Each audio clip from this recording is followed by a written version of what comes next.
यह कहानी एक छोटे से गांव की है जहां कुछ साल पहले एक प्राचीन हवेली खड़ी थी। उस हवेली के बारे में गांव में कई तरह की अफवाहें फैली हुई थी। लोग कहते थे कि वह हवेली अब सिर्फ एक खंडहर बन चुकी है, लेकिन एक समय था जब वहां एक परिवार रहा करता था जिसका नाम शर्मा परिवार था। यह परिवार बहुत ही समृद्ध था, लेकिन अचानक ही एक दिन उनकी मृत्यु हो गई।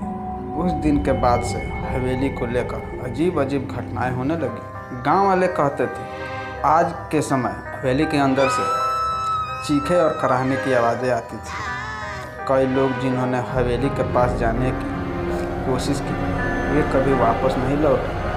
कहते हैं कि एक रात गांव के दो लड़के रामू और शंकर, जो काफ़ी साहसी थे, ने तय किया कि वे हवेली का रहस्य जानेंगे। वह रात बहुत ही अंधेरी थी, चांद भी बादलों से छिपा हुआ था। रामू और शंकर हाथों में टार्च लेकर हवेली की तरफ बढ़े। हवेली के पास जाते ही दोनों के दिल की धड़कनें तेज हो गई। हवेली एक विशाल और डरावने खंडहर जैसी दिखती थी। उसकी खिड़कियां बंद थी और दरवाजे पर भी जंग लग चुका था। दोनों ने एक दूसरे की तरफ देखा और फिर धीरे धीरे हवेली में प्रवेश किया। अंदर का दृश्य और भी डरावना था। दीवारों पर जाले लगे हुए थे और कहीं कहीं तो खून के धब्बे भी नजर आ रहे थे। जैसे ही वे अंदर और गहरे गए, अचानक एक ठंडी हवा का झोंका आया और दोनों के बाल खड़े हो गए। तभी रामू ने आवाज़ सुनी, तुम यहाँ क्यों आए हो? यह आवाज़ इतनी भयावह थी कि दोनों के पसीने छूट गए। शंकर ने हिम्मत जुटाकर टार्च की रोशनी उस दिशा में डाली जहां से आवाज़ आई थी, लेकिन वहां कोई नहीं था।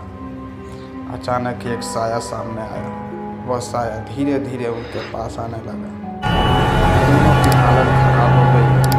रामू ने कहा, यह क्या है? लेकिन शंकर को कोई जवाब नहीं मिल रहा था। वह साया अब उनके बिल्कुल पास था। साया एक महिला का था जो सफ़ेद कपड़े पहने हुए थी और उसके चेहरे पर खून के धब्बे भी थे। उसकी आंखें एकदम काली थी, जैसे वह किसी और दुनिया की हो। महिला ने कहा, तुम दोनों यहाँ क्यों आए हो? रामू ने डरते हुए कहा, हम बस जानना चाहते हैं कि इस हवेली में क्या हुआ था। महिला ने एक ठंडी हंसी हंसी और कहा, यह हवेली शांति की जगह नहीं रही। यहाँ सिर्फ दर्द और मृत्यु का राज चलता है। यह हवेली मेरे परिवार की है और तुम दोनों यहाँ से कभी वापस नहीं जाओगे। इतना कहते ही महिला की आकृति धुंधली हो गई और गायब हो गई। रामू और शंकर की सांसें थम गई। अचानक हवेली के अंदर की बत्तियां जलने लगी और चारों ओर चीखें गूंजने लगी। रामू और शंकर भागने की कोशिश करते हैं, लेकिन जैसे ही वे दरवाजे तक पहुंचते हैं, दरवाज़ा बंद हो जाता है। अब वे दोनों अंदर ही फंस चुके थे। उनकी स्थिति बद से बदतर होती जा रही थी। हवेली में हर तरफ अजीब सी आवाज़ें आ रही थीं। अब दोनों को महसूस हो रहा था कि हवेली की दीवारें जैसे उनके ऊपर बंद हो रही थी। तभी एक और डरावना दृश्य सामने आया। उनके सामने एक और महिला की आकृति उभरती है, लेकिन यह आकृति ज़्यादा डरावनी और घिनौनी थी। महिला के चेहरे पर चीरे हुए थे और उसकी हड्डियां टूटी हुई थी। वह महिला अब रामू और शंकर के पास आ चुकी थी। तुम दोनों ने यहाँ आने की गलती की है, महिला बोली। और जैसे ही उसने दोनों को छुआ, उनकी शरीर बर्फ की तरह ठंडा हो गया और उनकी आत्माएं हवेली के अंदर फंस गई। गांव वाले कहते हैं कि उस रात के बाद से रामू और शंकर का कुछ पता नहीं चला।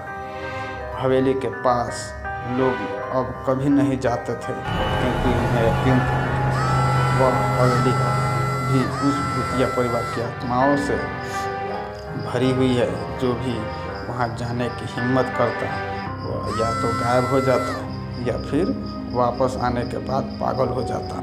आज भी जब रात होती है तो हवेली के पास अजीब सी आवाज़ें सुनाई देती हैं। लोग कहते हैं जो भी इस हवेली के अंदर कदम रखेगा वह कभी वापस नहीं आएगा।